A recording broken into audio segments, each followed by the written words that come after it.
Pokoknya yang kemarin saya melakukan pemeriksaan di Mbak Dia ya, terutama melakukan mengukur rahimnya.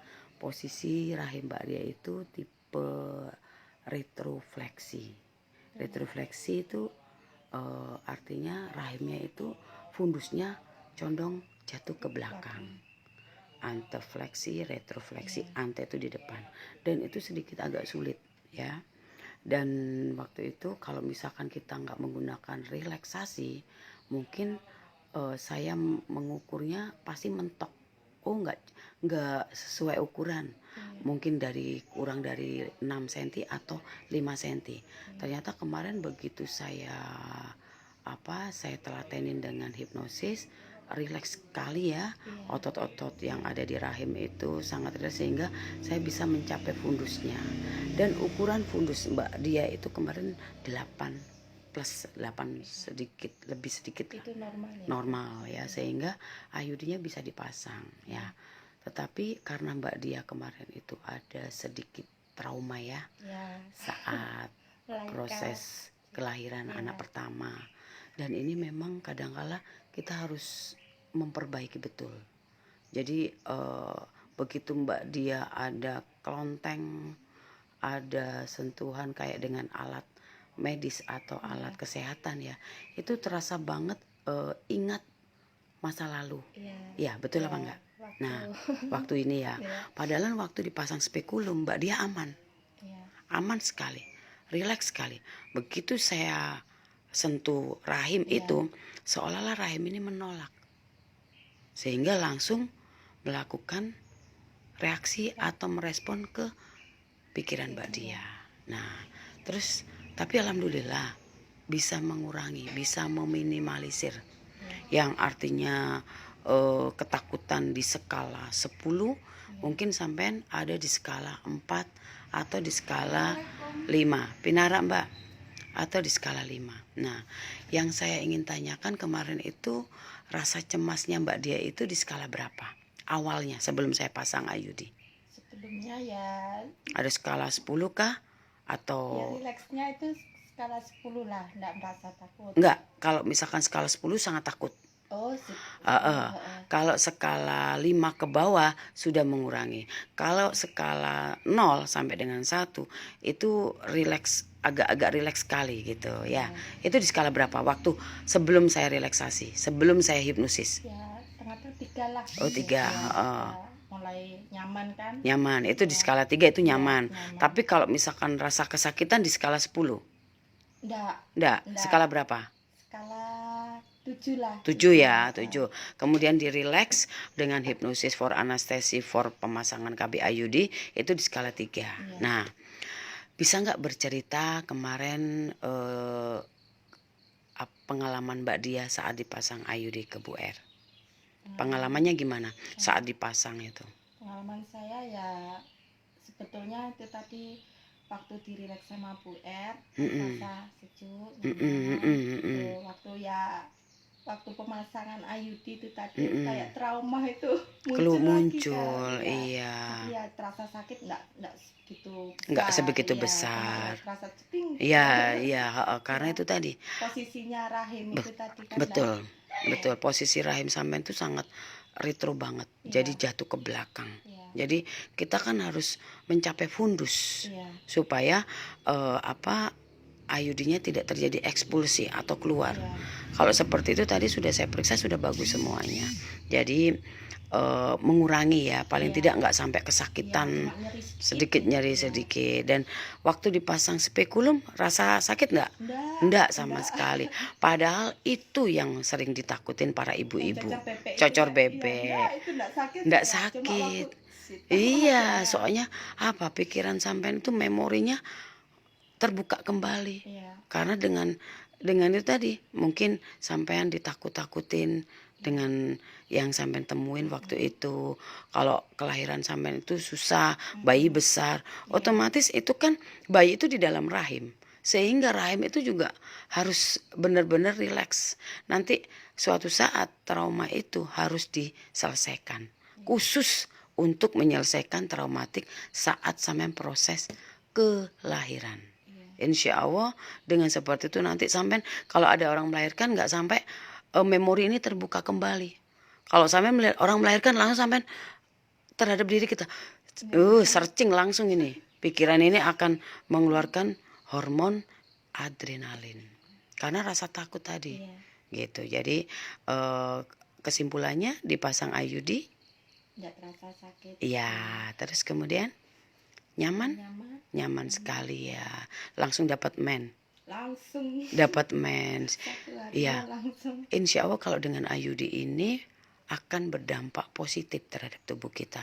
Salah satunya nafsu seks itu kondisi normal. Berat badan stabil. Mencegah penyakit diabetes karena tidak terlalu gemuk. Tidak terjadi obesitas. Mencegah penyakit jantung. Mencegah penyakit yang membuat istilahnya mood ya. Mood kita itu masih dalam kondisi stabil. Tapi kalau dengan KB hormonal, salah satunya mood untuk seks nggak ada. Ya, betul. Males ya. Yang kedua adalah berat badan meningkat. Dampaknya apa kalau meningkat? Salah satunya bisa diabetes. Terus juga bisa berdampak apa? Kalau punya riwayat kista ini akan berkembang. Iya, karena itu hormon. Kalau ada riwayat kista tidak boleh menggunakan KB, suntik atau implan atau pil. Terus kemudian kalau punya bakat kanker, itu akan tumbuh dengan cepat. Terutama kanker rahim, kanker payudara. Ya, kalau misalkan ada miom, itu juga akan berkembang. Makanya yang paling aman dari sisi kesehatan itu adalah KB IUD. Tepat sekali sampai mengambil keputusan ambil KB IUD. Di wajah juga tetap cantik ya. Tapi kalau dengan hormonal bisa terjadi flek-flek, bisa terjadi jerawat, bisa terjadi kutil kecil-kecil. Karena KB itu kan merangsang hormonal. Tubuh kita itu sebetulnya nggak mau dikasih hormon baru. Yang di leher itu kayak orang hamil itu. Iya, hitam-hitam. Iya. Itu ya pengaruh memang hormonal. Seperti itu. Karena apa? Itu hormon progestin atau progesteron ya. Artinya seperti saat hamil. Hamil itu yang hormon meningkatnya itu adalah hormon progesteronnya. Makanya di KB itu banyak kandungan hormon progesteronnya. Jadi semacam itu. Mungkin hanya itu ya yang bisa Bu R sampaikan. Nanti Mbak Dia paling tidak 1 tahun kontrol 2 kali. Ya, kalau ada apa-apa tentang nyeri, tentang apa, itu langsung kontak Bu R atau datang ke klinik Bu R. Dan ingat, kalau dengan hipnosis, suami ini juga tidak akan merasakan ada masalah. Karena kita sudah lakukan apa? Komunikasi batin. Saat sampean saya pasang. Itulah kelebihannya di Bu R pemasangan IUD ini, suaminya juga tidak ada rempong. Rahim juga, saya kemarin izin kan dengan rahimnya. Rahimku sehat, rahimku kuat, dan izinkan saat ini Bu Erli memasukkan IUD. Dan kalau misalkan izin ke organ, sepertinya aneh ya, kok bisa? Ternyata bisa. Pasien-pasien yang pasang IUD di sini sepertinya nggak ada banyak keluhan. Kalau misalkan dia sugestinya negatif, ya muncullah keluhan. Kalau di sini insya Allah bebas, nggak ada keluhan. Nggak sakit, nggak terasa sakit. Mungkin karena ibu posisinya, iya, posisi rem. Posisinya saya dimasukkan alat itu nggak sakit, terasa sejuk nggak di vaginanya, di rahimnya, karena kita memberikan afirmasi sejuk.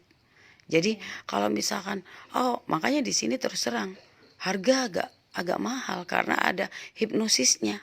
Kalau kepingin harga murah ya bisa ke yang lainnya. Iya, tapi saya membebaskan klien itu dari fobia, dari rasa takut, dari rasa cemas.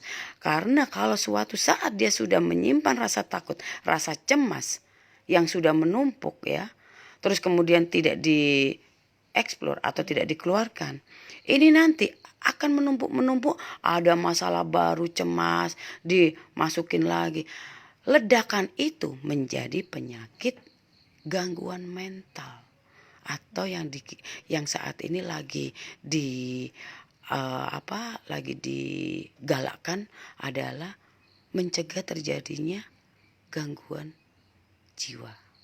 Itu sepele, cemas sedikit dikumpulin, takut sedikit dikumpulin, akhirnya numpuk. Nanti kedepannya kalau ada masalah besar ini muncul, keluar kayak bom meledak, dan ini berdampak kepada gangguan jiwanya. Orangnya bisa schizofren, bisa awalnya mungkin nggak langsung schizofren, cemas yang berlebihan, depresi, kemudian nggak bisa mengatasi, timbul schizofren. Apalagi dia ada bakat, ada keturunan. Jadi seperti itu.